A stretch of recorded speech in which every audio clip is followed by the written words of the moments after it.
So welcome again on सारथी संघ। Last time आप जो डिस्कशन हुई डॉक्टर नयन सिन्हा के साथ में कितनी इंफॉर्मेटिव रही है, तो मेरे हिसाब से जब आपने देखा होगा तो आपको समझ आया होगा। आपका बहुत सारा थॉट प्रोसेस तो क्लियर हुआ होगा कि एंजाइटी, डिप्रेशन और स्ट्रेस क्या है। हुआ या नहीं हुआ ये तो आपको देखना है, क्योंकि जिस हिसाब से हम लोग मेंटल हेल्थ को लेते हैं उस हिसाब से हमें लेना नहीं चाहिए। थोड़ा समझना चाहिए, थोड़ा सजग होना चाहिए। लेकिन इसके बाद जब अगर आप बात करें कि आपको कुछ बेसिक अंडरस्टैंडिंग हुई है, तो क्या बात की जाए इसके बाद। कुछ बड़ा सिलेक्टिव टॉपिक है और बहुत सेंसिटिव टॉपिक है जिसके बारे में हमें बात करनी चाहिए। एक जो टॉपिक है वो है क्रॉनिक स्ट्रेस।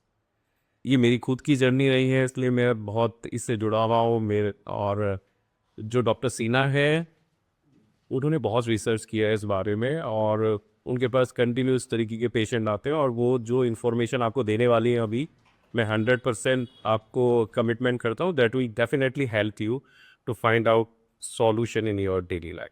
सो वेलकम अगेन। हेलो। मैं तो बात रही, तो लास्ट टाइम हम लोगों ने जो कवर किया था ये था डिप्रेशन, एंजाइटी और स्ट्रेस को एक फॉर्मल तरीके से समझाया जाए यूजर्स को कि क्या होता है।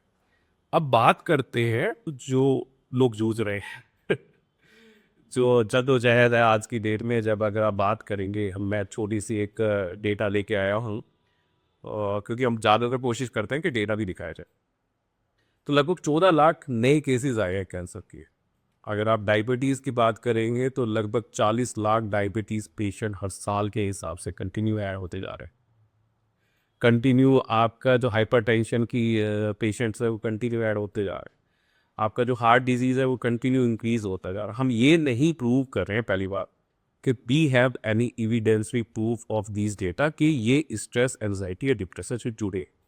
लेकिन ये बहुत हद तक हर रिसर्च पेपर में आता है कि कहीं ना कहीं एक एट्रीब्यूट हो सकता है कि जो क्रॉनिक स्ट्रेस जो आज की डेली लाइफ की जद्दोजहद है वो कहीं ना कहीं रिलेट करती है इससे। हमारे पास कुछ ऐसा एविडेंटरी प्रूफ नहीं है, लेकिन हम कोशिश कर रहे हैं कि उस टॉपिक को समझा जाए, और कहीं पे अगर किसी आदमी को उसको हेल्प कर सकता है तो उसको हेल्प करें। तो डॉक्टर ने सबसे पहली चीज, क्रॉनिक स्ट्रेस और स्ट्रेस, इसमें डिफरेंस क्या है? देखिए, जो स्ट्रेस होता है ना, स्ट्रेस हमारी बॉडी का अडेप्टिव रिस्पॉन्स है। ठीक है, एक नॉन स्पेसिफिक रिस्पॉन्स होता है towards the demands and pressures of life. जो स्ट्रेस होता है वो नॉर्मल होता है, बॉडी का नेचुरल प्रोसेस है ना। स्ट्रेस का मतलब ये नहीं है कि जो जिसको स्ट्रेस हो रहा है वो वीक है या वो कोप अप नहीं कर पा रहा है। ठीक है, स्ट्रेस का मतलब ये है कि जो आपकी बॉडी में जो स्ट्रेस मैनेजमेंट सिस्टम जो है, जो सिस्टम रिस्पॉन्सिबल है इसको मैनेज करने के लिए, वो अच्छे से काम कर रहे हैं। ठीक है, हर किसी को स्ट्रेस होता है ना, हर किसी की लाइफ में स्ट्रेस आता है। और हर जो डिफरेंट स्ट्रेसेस होते हैं डिफरेंट पीपल के लिए, है ना। तो जैसे किसी को करियर के रिलेटेड होगा, किसी को रिलेशनशिप्स के रिलेटेड होगा, किसी को वर्क लाइफ के रिलेटेड होगा, किसी को फ्यूचर के रिलेटेड होगा, है ना। तो हर किसी के लिए वो डिफर करता है। स्ट्रेस हमारी बॉडी का अडेप्टिव रिस्पॉन्स है जो कि बिल्कुल नॉर्मल होता है। ठीक। और स्ट्रेस कहीं ना कहीं हमारा सर्वाइवर निश्योर करने के लिए बनाया गया है। ठीक है, तो जो स्ट्रेस होता है वो हमें अलर्ट बनाता है ना, हमारी एनर्जी को एनहांस करता है, हमारे परफॉर्मेंस को एनहांस करता है। ठीक है, ऑप्टिमल लेवल तक। पर जैसे ही स्ट्रेस अपने ऑप्टिमल लेवल को क्रॉस कर जाता है उसके बाद हम बहुत ज़्यादा ओवरवेलम हो जाते हैं। उसके बाद जो हमारी परफॉर्मेंस है वो इंक्रीज होने लग जाती है, फिर वो हो जाता है प्रॉब्लमेटिक। ठीक है, तो स्ट्रेस में बहुत सारे बायोलॉजिकल सिस्टम्स होते हैं, जैसे हमने लास्ट टाइम भी डिस्कस किया था। जैसे हाइपोथैलेमिक पिट्यूटरी एक्सेस सिस्टम होता है, एक सिंपैथेटिक सिस्टम होता है जो कि रिस्पॉन्सिबल होते हैं स्ट्रेस मैनेजमेंट के लिए। ये सारे बायोलॉजिकल सिस्टम्स स्ट्रेस के टाइम पे एक्टिवेट हो जाते हैं। जब ये सिस्टम्स एक्टिवेट हो जाते हैं तो हमारी बॉडी में कुछ स्ट्रेस हार्मोन रिलीज होते हैं, जैसे कि कॉर्टिसोल हो गया, एड्रेनालिन हो गया, नॉर एड्रेनालिन हो गया, है ना। तो कॉर्टिसोल का जैसे कि हमने लास्ट टाइम का फंक्शन डिस्कस किया था, एड्रेनालिन का भी हमने लास्ट टाइम फंक्शन डिस्कस किया था। तो ये पूरा जो मैकेनिज्म होता है ये इसलिए होता है ताकि आपके बॉडी जो भी आप किसी भी सिचुएशन को, जो भी आप ऐसा थ्रेट परसीव कर रहे हो, उसमें आप एडजस्ट कर पाओ, उसमें आप अडेप्ट कर पाओ। तो जब हम ये बात करते हैं कि हम क्रॉनिक स्ट्रेस से जूझ रहे हैं, क्रॉनिक स्ट्रेस आइडेंटिफाई होती है क्रॉनिक स्ट्रेस से, तो आपका जो यानी जो सिस्टम है जो इमरजेंसी मोड पे है, जैसे लास्ट टाइम हम लोगों ने डिस्कस किया था कि आपका जो एनर्जी है, जो आपका ग्लूकोज लेवल है, आपको जो जहाँ पे आपको ज़्यादा एनर्जी चाहिए, body will pump that energy to that type of activities कि आपके हाथों में, पैरों में, that will create some energy कि हाँ ठीक है, आप उसके लिए फाइट करने के लिए तैयार हैं। तो जब कंटिन्यूस स्ट्रेस परसिस्ट हो रही है, it will also hamper your immunity system. बिल्कुल। बेसिकली अगर आप देखें कि जैसे फॉर एग्जांपल एक कार होती है ना, कार का एक अलार्म सिस्टम होता है ना? तो जैसे ही आप दूसरे की कार को टच करते हैं, वो अलार्म सिस्टम रिंग करने लग जाता है एंड कुछ टाइम बाद बंद भी हो जाता है ना? कुछ टाइम बाद वो बंद हो जाता है। ये होता है स्ट्रेस। कार को स्ट्रेस हुआ, अलार्म सिस्टम बच गया, उसके बाद अपने आप स्टॉप हो गया। लेकिन यहाँ पे अलार्म नहीं बजा। यहाँ पे क्रॉनिक स्ट्रेस में क्या हो रहा है ना कि एक बहुत तेज हवा भी चल रही है ना, तो भी अलार्म सिस्टम बज रहा है। एक लीफ भी गिर रहा है ना कार के ऊपर, तो भी बहुत ज़्यादा अलार्म सिस्टम एक्टिवेट हो जाता है ना, और वो बंद नहीं हो रहा। ठीक है? तो क्रॉनिक स्ट्रेस में क्या होता है कि जो स्ट्रेस है वो आपका परसिस्ट कर रहा है ना, क्रॉनिक स्ट्रेस इज परसिस्टिंग। तो जो भी आपके जो बायोलॉजिकल सिस्टम थे which were responsible for stress management, वो कंटिन्यूसली एक्टिवेट होते जाएं। अच्छा, पहले के टाइप पे हम इसको फ्लाइट एंड फाइट रिस्पॉन्स बोलते थे, अभी तो फ्रीज एंड फॉन भी बोला जाता है। अभी वो चीज़ अभी न्यूरो साइंस में अब उसको एलिस्टासिस बोलता है। तो एलिस्टासिस का मतलब होता है मेंटेनिंग स्टेबिलिटी थ्रू चेंज। जब भी कोई थ्रेट या चैलेंजेस आते हैं लाइफ में, हमारी बॉडी का क्या काम होता है? एलिस्टासिस मेंटेन करा, स्टेबिलिटी मेंटेन करना। उसके लिए उसको बॉडी में जो भी चेंजेस लाने पड़े, है ना, जो भी बायोलॉजिकली उसको चेंजेस लाने पड़े, वह उसको बस स्टेबिलिटी मेंटेन करनी है। क्रॉनिक स्ट्रेस में क्या होता है? एक बॉडी में एलोस्टैटिक लोड हो जाता है, कंटिन्यूसली वियर एंड टियर हो रहा है। अच्छा, यानी अगर बाय द वे कभी कभी मैंने सुना था कि जो क्रैम्प्स आ रहे हैं बहुत ज़्यादातर, जब मिडिल एज में आपको क्रैम्प्स आते हैं या फिर आपका डाइजेशन प्रॉपर नहीं है या वो सारी चीज़ें, that is also related to stress. हो सकता है, one of the factor chronic stress बिल्कुल हो सकता है। तो वो जैसे फॉर एग्जांपल हमने लास्ट टाइम जैसे डिस्कस किया था कि कोई भी कुछ भी स्ट्रेस होता है तो हमारे जो कुछ बायोलॉजिकल सिस्टम होते हैं, जैसे HPA एक्सेस हो गया, हाइपोथैलेमिक पिट्यूटरी एड्रिनल एक्सेस, वो एक्टिवेट हो जाता है ना? जो हमारे सिंपैथेटिक सिस्टम है वो एक्टिवेट हो जाता है। अब मान लीजिए कि क्रॉनिक स्ट्रेस है, इसमें बायोलॉजिकल सिस्टम का क्या होगा? वो तो क्रॉनिकली एक्टिवेटेड नहीं है ना? तो फॉर एग्जांपल अगर हम हाइपोथैलेमिक पिट्यूटरी एक्सेस की अगर हम बात करें, है ना, तो उसमें हाइपोथैलेमस CRH रिलीज करेगा, पिट्यूटरी को ट्रिगर करेगा, पिट्यूटरी फिर रिलीज करेगा ACTH, वो ट्रिगर करेगा एड्रिनल ग्लैंड को, एड्रिनल ग्लैंड आपको रिलीज करेगा कॉर्टिसोल।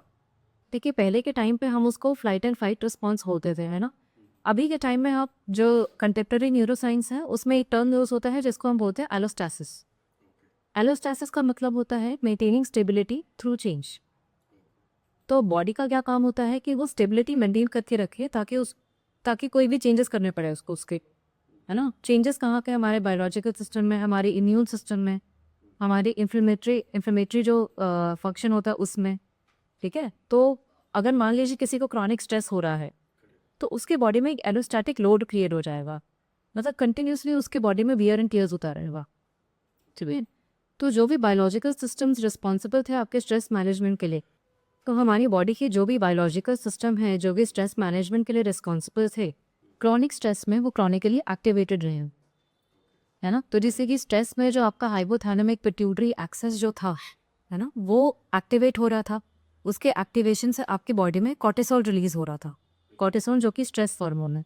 क्रॉनिक स्ट्रेस में क्या होगा? कॉर्टिसोल आपका परसिस्टेंटली रिलीज रहेगा, है ना, परसिस्टेंटली रहेगा आपकी बॉडी को। कॉर्टिसोल का क्या काम होता था कि वो आपकी बॉडी में ग्लूकोज को इन्हांस करता था, ग्लूकोज की अवेलेबिलिटी क्रिएट करता था, है ना? तो वो कैसे करता था? इंसुलिन को सप्रेस करके, है ना, या फिर ग्लूकोन्यूजेनेसिस करके। ठीक है? बाकी नॉन एसेसिव फंक्शंस को भी वो सप्रेस करके रखता था। कॉर्टिसोल का ये काम होता। अब आप मान लीजिए किसी को क्रॉनिक स्ट्रेस हो रहा है ना, तो उसके बॉडी में तो ग्लूकोज की अवेलेबिलिटी बढ़ती रहेगी, है ना? तो ऐसे में डायबिटीज़ का रिस्क बढ़ जाते हैं। ठीक है? उसी तरह से अगर हम दूसरे मैकेनिज्म की बात करें जिसको हम बोलते थे sympathetic adrenal medullary system, Sam system इसको हम बोलते हैं, ये भी रिस्पॉन्सिबल होता है स्ट्रेस मैनेजमेंट के लिए। इसका क्या काम होता? तो ये एक फास्ट स्ट्रेस रिस्पॉन्स करता है, ये रिलीज करता है एड्रिनलिन।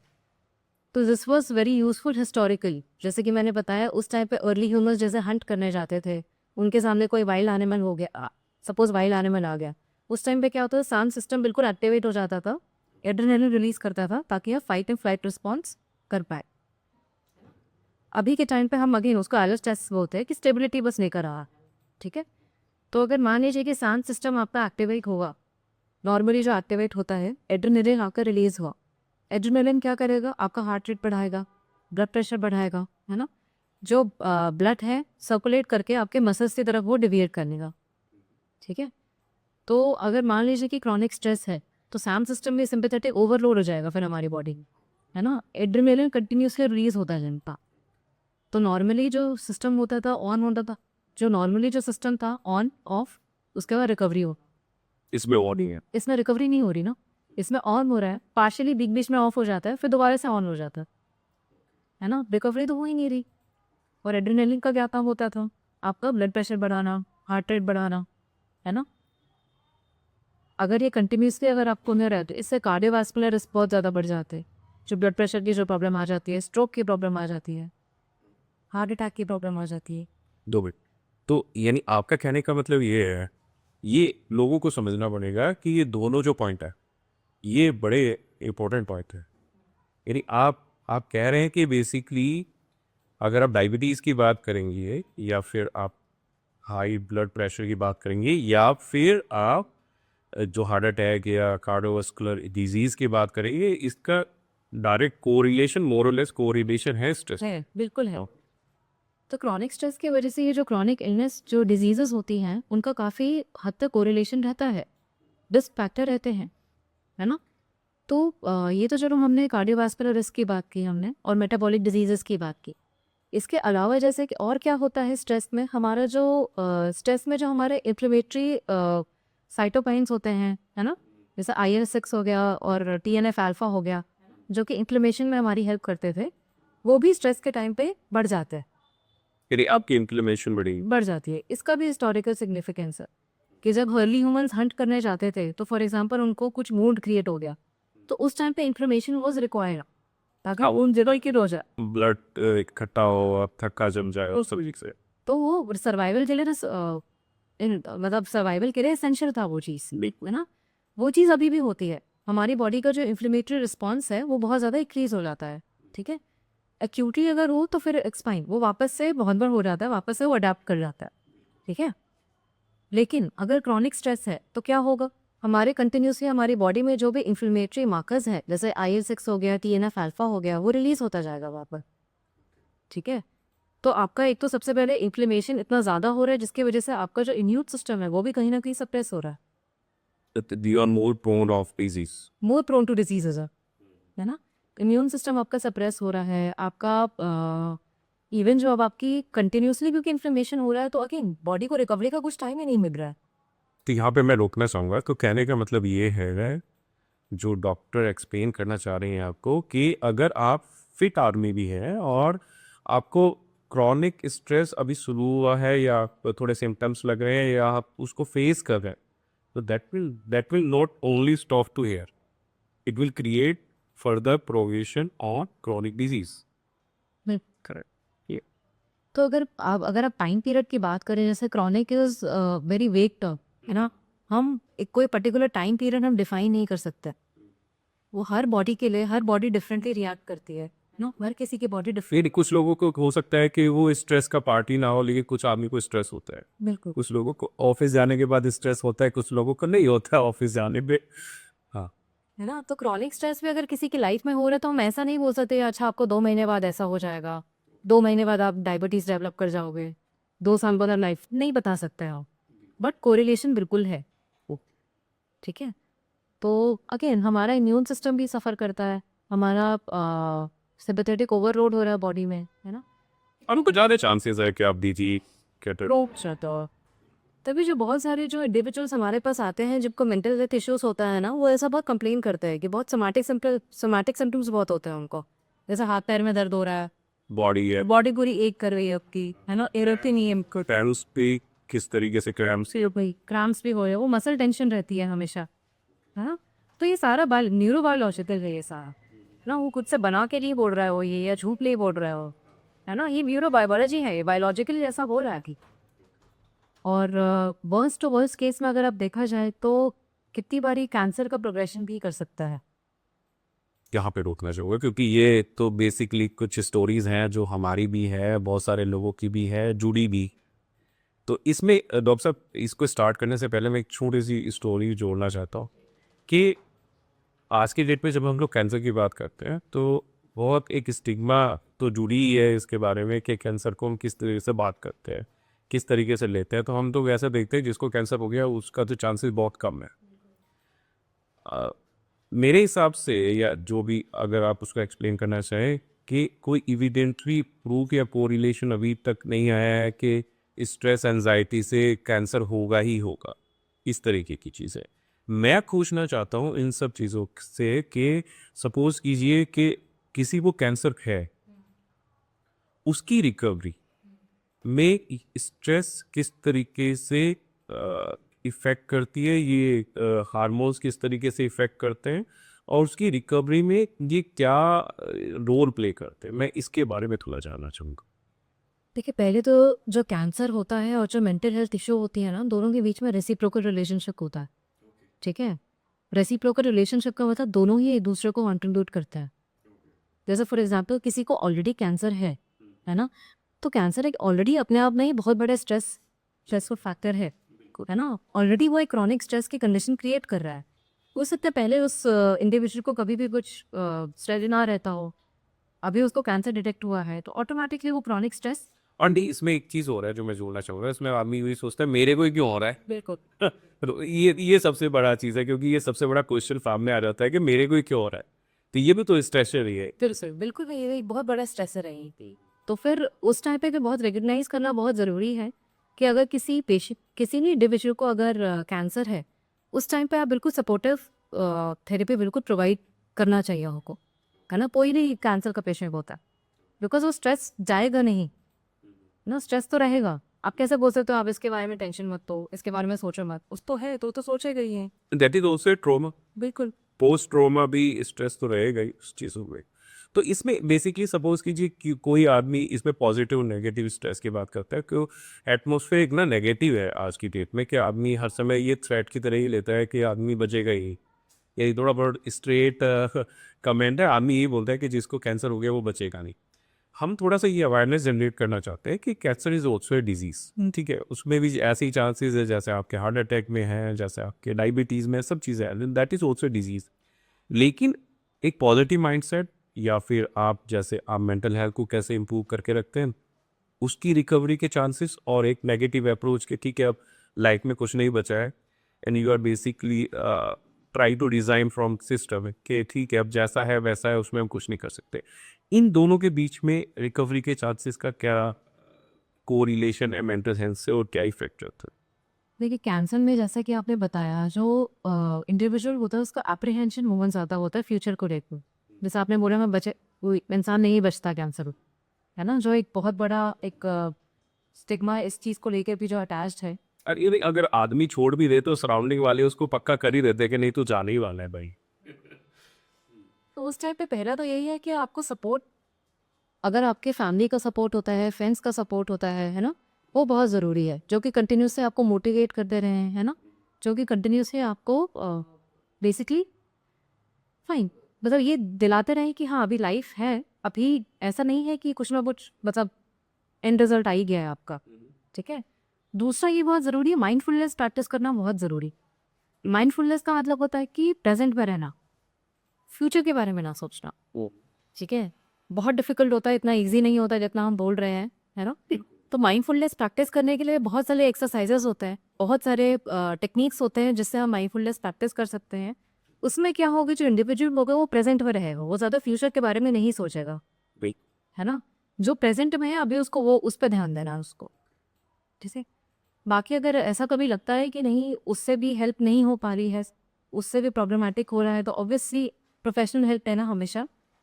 लेकिन इसमें सपोज कीजिए किसी कोई आदमी अभी भी नेगेटिव अप्रोच में, स्ट्रेस हो रहा है कंटिन्यू, कोर्टिसोल लेवल भी बढ़ रहा है, और ये सब हार्मोन भी तो इफेक्ट करते हुए, that will also elevate the chances और इंक्रीज द चांसेस।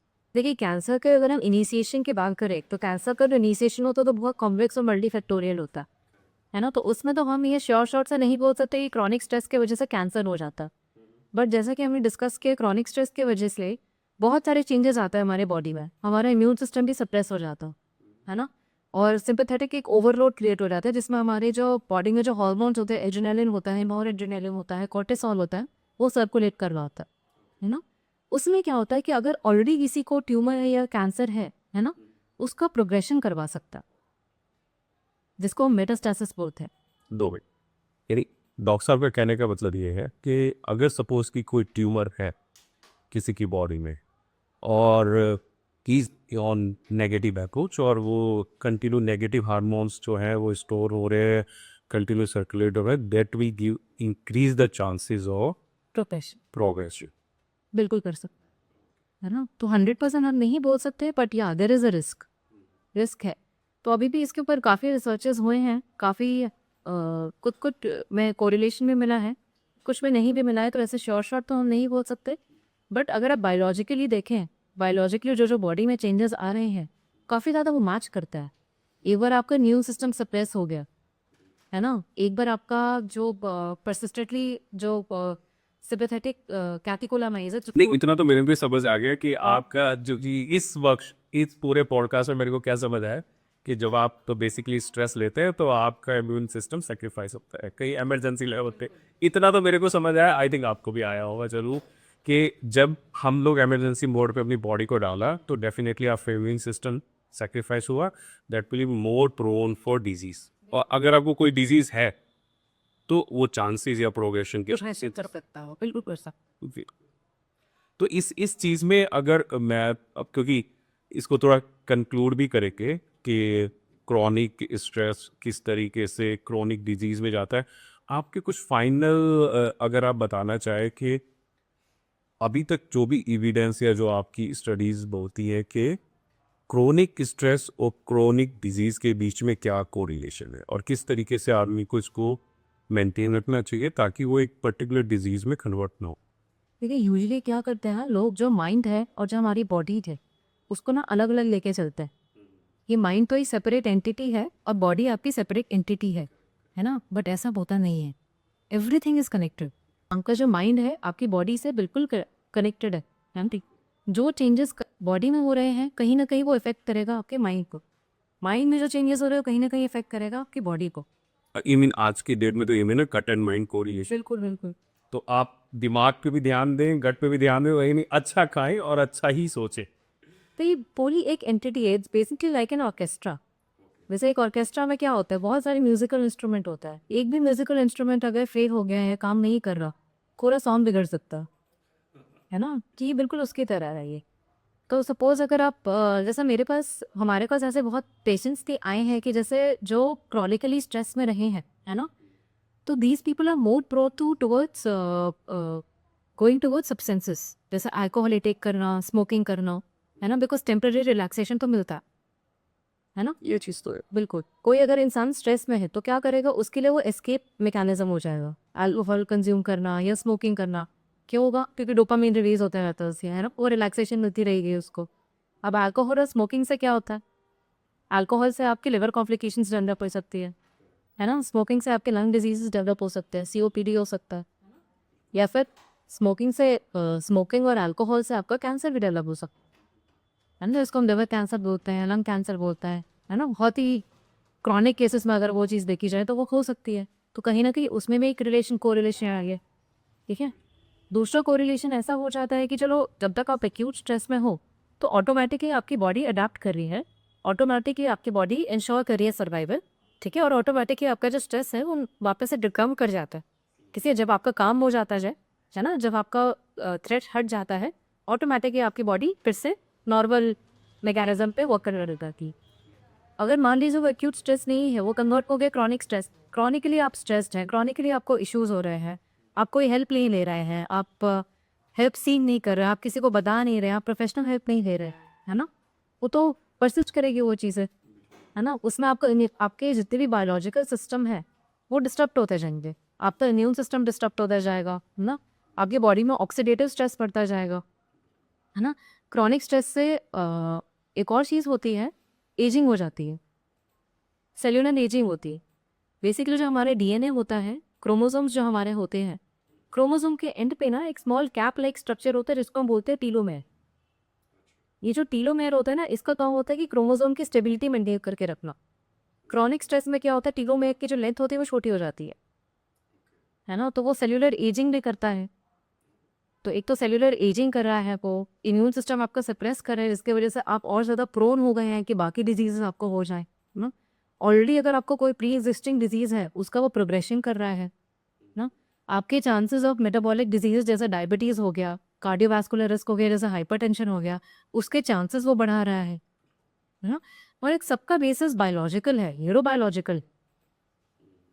तो अगर न्यूरोबायोलॉजी के हिसाब से अगर हम जाएं, है ना, तो फिर बिल्कुल कोरिलेशन है दोनों के बीच। तो ये दोनों पार्ट रहे हम हमारे, जो डॉक्टर नैन ने बड़े अच्छे से एक्सप्लेन किया। पहले तो मैं थैंक्स बोलना चाहूँगा डॉक्टर नैन को कि उन्होंने बहुत बहुत सिंपल वे में हमें ये समझाने की कोशिश करी है कि हमारी मेंटल हेल्थ में किस तरीके की डिफरेंट तरीके से आपको एट्रीब्यूट मिलते हैं, जैसे चाहे डिप्रेशन हो, एंजाइटी हो या फिर स्ट्रेस हो। अब स्ट्रेस के बाद भी उन्होंने जो हमें एक्सप्लेन किया वो क्रॉनिक स्ट्रेस और क्रॉनिक डिजीज़ का कोरिलेशन एक्सप्लेन किया। तो मुझे लगता है ये पूरा जो सेशन रहेगा, अगर आप वॉच करते हैं, इसको देखते हैं, आपके लिए बहुत हेल्पफुल रहेगा। अगर आपको थोड़ी सी भी कुछ सिम्टम्स या कुछ चीज़ें लगती हैं आज की डेट में, मुझे ये तो मेरा सही एजम्पशन है कि बहुत हद तक मेंटल हेल्थ इश्यूज लोगों को है, तो हमें इसे नज़रअंदाज नहीं करना चाहिए। हो सकता है ये आपके सामने बैठे हुए आदमी को हो, बगल वाले को हो, जो गाड़ी में बगल में जा रहा है उसको हो, या फ़ोन पे जो चिल्ला चिल्ला के बात कर रहा हो उसको हो, या आपका जो सामने बॉस बैठा है बड़ा ज़्यादा हाइपर टेंशन में हो उसको हो, किसी को भी हो। लेकिन पहली चीज़ आपको भी हो सकता है तो आप इसको नज़रअंदाज ना करें, आप सोचें समझें इसको। और जो जो इसकी जो पूरी पॉडकास्ट का जो कंक्लूजन हम इस तरीके से करेंगे कि किसी तरीके का भी मेंटल हेल्थ इशू अगर आपको अपने अंदर लगता है तो आपको सही गाइडलाइन चाहिए, सही क्लिनिकल सपोर्ट चाहिए। उसके लिए आपके पास साइकोलॉजिस्ट है, आप साइकोलॉजिस्ट को अप्रोच कर सकते हैं। सारथी सर का भी साइकोलॉजिस्ट प्रोवाइड कर रहा है, तो आप साइकोलॉजिस्ट के 1-to-1 सेशन ले सकते हैं, and that session will basically provide you. तो आप एक, अगर in case you have some query, तो आप एक बार जाए और जाके बात करके देखें। तो उससे ये है कि आपकी क्लैरिटी आएगी कि हाँ ठीक है, मेरे को ये चीज़ है या नहीं है। अगर है नहीं है तो बहुत अच्छा है, लेकिन है तो आपको एक प्रॉपर क्या कहते हैं हेल्प या सपोर्ट की ज़रूरत है। और आप अपने में भी देखें और दूसरे जो लोग हैं उनको भी देखें और लोगों को अवॉइड करें।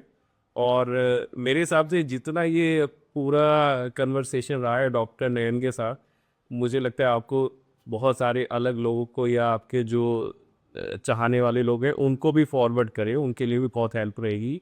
बेसिक अंडरस्टैंडिंग है स्ट्रेस के बारे में और क्रॉनिक स्ट्रेस के बारे में। तो इसी तरीके से ये सेशन कंक्लूड करते हैं, ये पॉडकास्ट कंक्लूड करते हैं। थैंक यू डॉक्टर नयन। और हम टाइम टू टाइम पे इस तरीके का अवेयरनेस पॉडकास्ट तो लेके आते रहते हैं। नेक्स्ट सेशन में हो सकता है कुछ और अच्छा इंफॉर्मेटिव सेशन लेके आएंगे on mental health. Thank you.